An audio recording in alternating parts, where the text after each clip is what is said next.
You might have a foundation issue if your foundation wall is bowing.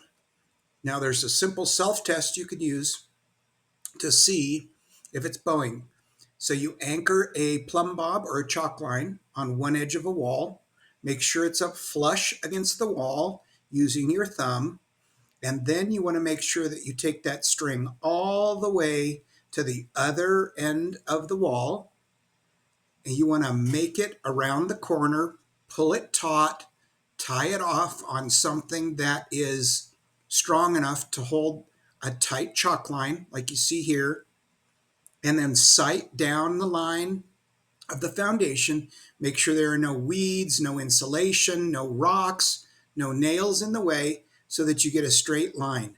Then, once you have that, then you're going to measure to see how far the string is away in the middle of the foundation wall. That is where a bowing wall always occurs.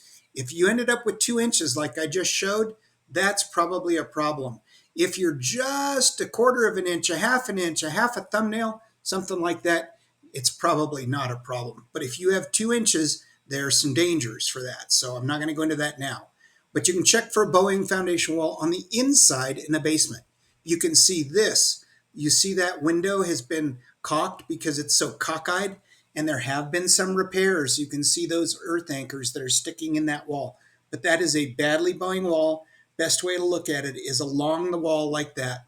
You can't always see it if you look straight on. Now, checking for a bowing foundation wall on the inside in a crawl space.